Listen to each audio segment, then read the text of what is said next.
So, we have finished the biological anthropology unit, which doesn't mean that it's finished. We'll still be looking at the biological aspects of human beings throughout the rest of the course. But it means that we've gotten to a point where humans are all over the place. They're emerged in Africa, keep doing cool things in Africa, by the way. They've gone into all the places that you could think of to inhabit as a human being, including environments where you wouldn't have been able to survive. It doesn't even seem like humans should be there. High altitude environments, Arctic environments, rainforest environments, desert environments. And as we talked about at the end of the last section, we did all that because we're not too well adapted to any one particular place. In fact, talked about extinction of the fittest. We're flexible. We adapt to different things. We move around, mobile, we migrate, and we trade and interact with each other. And so when it comes to adapting to all of these environments all over the world, and when it comes to growing up and becoming a human being, there's a crucial importance to learning. You don't just instinctually know how to do something in your own place or environment. And so what we call culture, learned behavior, is one of the key things that humans do in order to adapt to different situations. And so I've titled this unit Societies, because in this unit, we look at the different ways, we start to look at the different ways in which people developed as human beings, particular adaptations to different areas of the world. Again, we don't want to fall into the trap that people are isolated from each other. They're still trading and migrating and moving around, but they are developing different kinds of traditions, adaptations. And so in this unit, we will mainly be concentrating on what we call archaeology, or the study of material culture. Because much of the evidence for how these societies first developed comes to us from times when there is no writing, there's no written record of how people developed different traditions. We do know that there is one thing that is probably crucial for how people divide into different societies, and that's the subject of our chapter today. How we separate or bring people into social groups and identify them, we often do that through language and communicating both what we believe are our similarities or our differences. So language is very difficult to find in material culture or archaeologically, but we do know that humans have been doing it since at least they were Homo sapiens. Now, one of the key questions here is, well, what differentiates human language from other forms of animal communication? And if we look at our closest primate relatives, the apes, you can see them using pretty extensive gesturing, vocalizations, definitely communicating. And since the 1970s, we've taught various apes sign language, and they can get pretty good at it. The first example was Washoe the chimpanzee. You might have heard of Koko, the signing gorilla. Probably the best that I've seen is Kanzi, the bonobo. You should look. I'll look up Kanzi on YouTube sometime, and you can see Kanzi doing cool things like roasting marshmallows and communicating. You want to tickle the trainer. So you can teach apes signed language, but human language is a little bit, how to say, it's more sophisticated. We can do things with human language that we do not observe among the apes or our nearest relatives. So we can make what we call novel sentences. or things that don't even make sense, like the purple dinosaur floating above your heads right now, which Kanzi would probably not talk about. So we have in the capacity in human language to talk about things that are not there. We can make things up. We can talk about things that haven't happened yet, or are not with us, or will never happen. So we're able to do new things, and we do this because human language involves complexities of grammar and rules about how these statements, how these sounds are supposed to mean. Now, the wild thing about human languages is we take all of these shared rules and produce sentences and things that people hopefully can understand, but most of that is not taught to us explicitly in school. Of course, we learn a lot about language in school or how language is supposed to be. But by the time anybody goes to school, they are already able to produce an amazing amount of words, sentences, symbolic meaning. And in fact, you don't have to go to school and to be able to produce symbolic meaning. And some of the best symbolic meaning producers probably never went to school, oral storytellers. And so humans, as we've seen, are highly symbolic creatures. We depend upon symbols and the meanings in order to adapt to different areas, to form into groups, basically to survive. So much so that there's a whole study of human symbols, which has perhaps a way too complicated symbolic word. Semiotics refers to a whole discipline, a whole study of how humans interact with symbols. In the case of semiotics, it means not just language, but things like flags or logos. So this is part of how humans make meaning. Now, before we get into talking about things like icons, I want to talk a little bit about language variation. Because when we study different languages and different societies, we really have to be aware that there is going to be a range of variation within any society or any different culture. And so the things that we sometimes say, well, I speak English or I speak French, there are actually many different ways to speak English and French and Spanish and Swahili. And we have to be aware that languages have these, as do societies and culture, always contain a lot of difference or a lot of variation. And the people who want to standardize, put people into boxes and say, you are French and you must speak French and you must speak French in a certain way, that often has to do with power dynamics within any society. And so a couple of you centered on an interesting example of this, which is how in different societies they use different signed languages. This is an interesting case. We'll talk more about colonization and the imposition of other languages.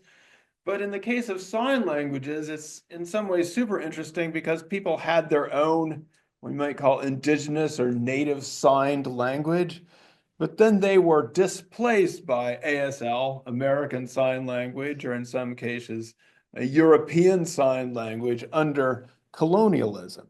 So this is a case in which people were attempting to, or successfully, standardize the language use of others, basically based on a relationship of power, not necessarily because they had a superior language. And that's why our text starts talking about something that they call mainstream white American English. So we used to call this standard English. This is the English that most, perhaps everyone, this is the English that we teach in school, standard English. But as your textbook says, standard English is actually a variety of English, which comes to us from mainstream white people. In fact, it's not even the language that all white Americans speak, but it is something that has been imposed as a standard for others. One of the interesting examples that they use is a variation in the word that I, as a predominantly white English speaker, have always pronounced ask. And that is the way that we are taught to do it in school. And if you do it a different way, you're said that you're maybe doing something incorrect or wrong or associated with what our textbook calls Black languages, Black Englishes in the Americas. What's interesting about variations on this word is that if you look back at England in the Middle Ages, 500 years ago, is where we get English. And if you look around the area of, say, London, you will see, or you could have heard, that there were different, let's just call them white people, speaking different versions of the word ask.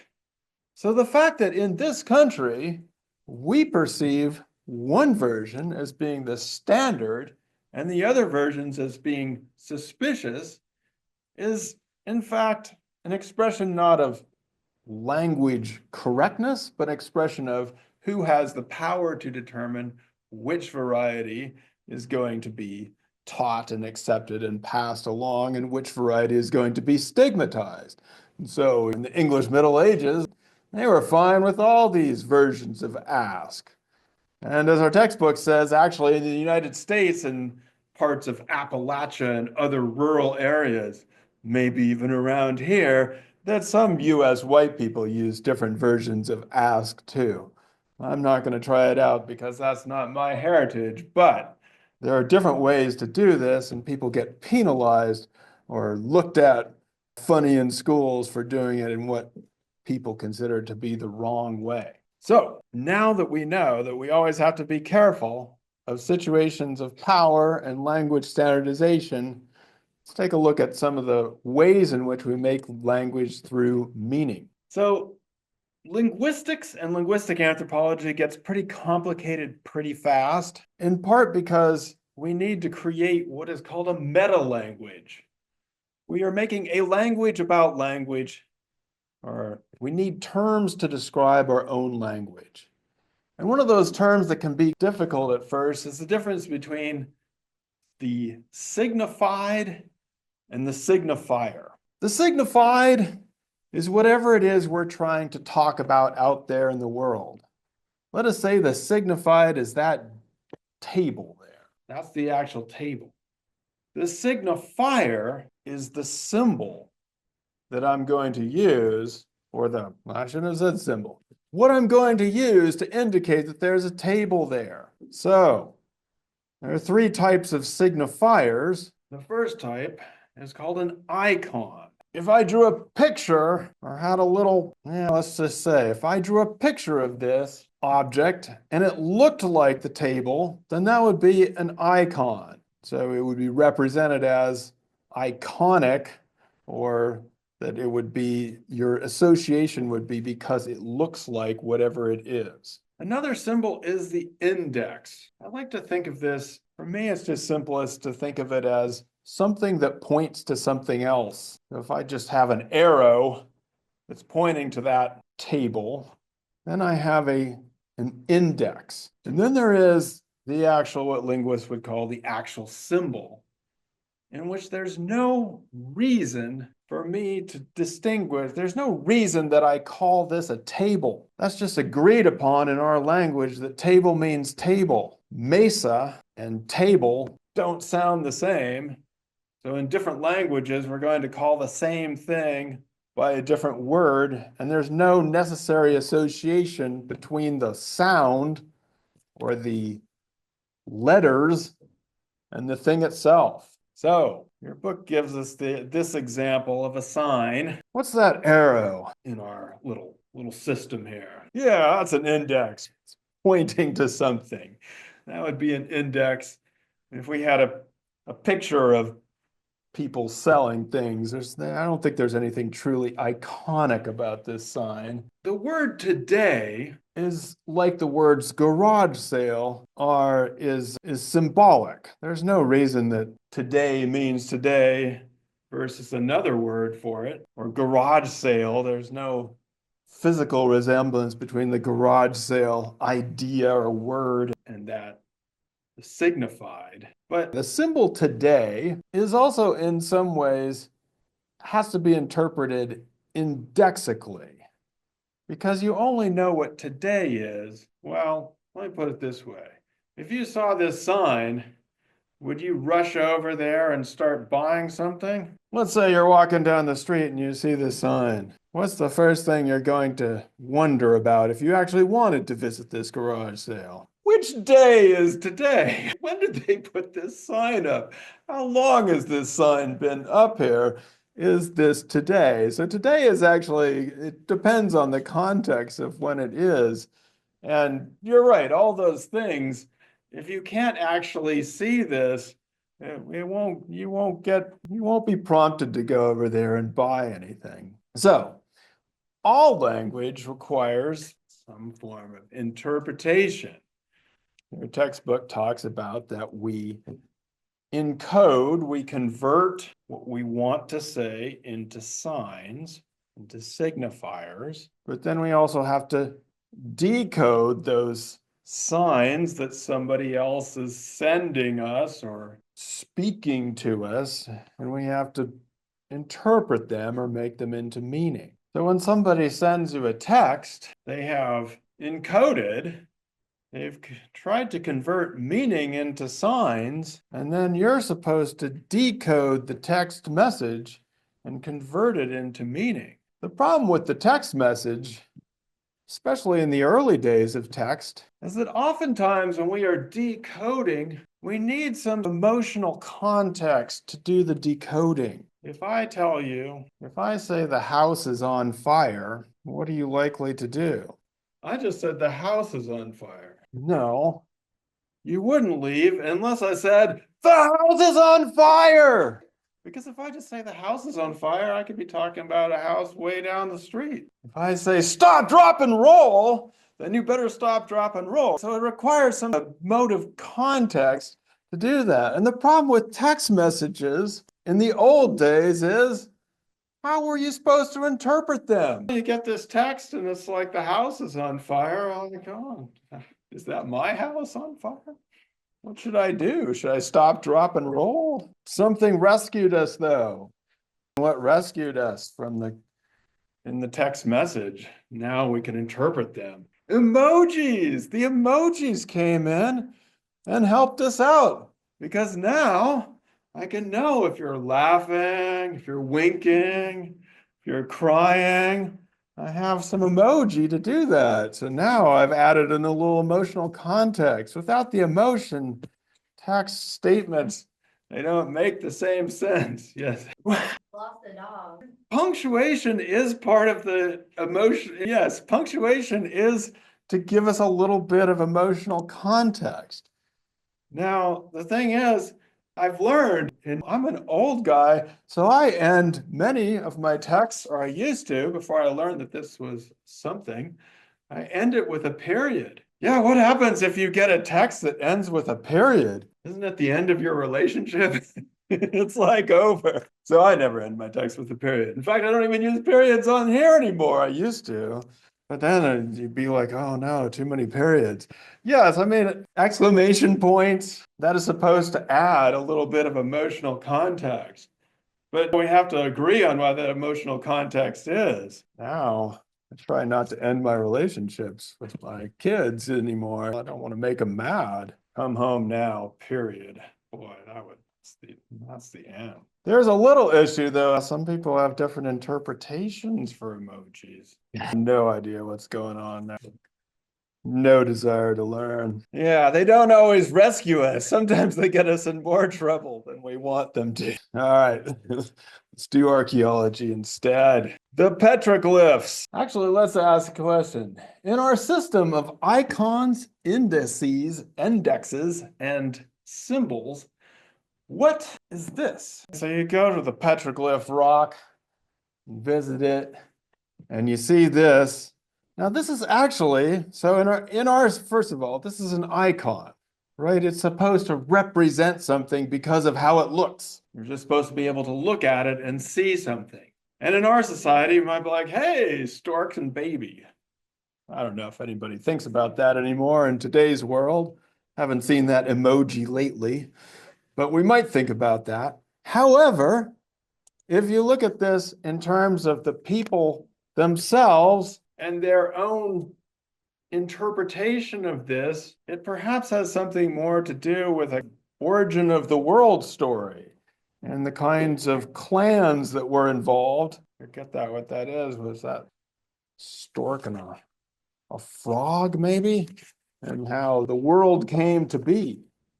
And so our textbook says that the important point about this is that all of the knowledge that we have is always situated. It's always particular to a time and place. And so when we try to interpret things, even things like icons, we can get different interpretation based on the people who are telling that story and how it is being told. This is also a function of what our textbook calls indexicality, which is, again, a big word, indexicality. We saw an index as something that points to something else in which you need social context in order to understand what that language means.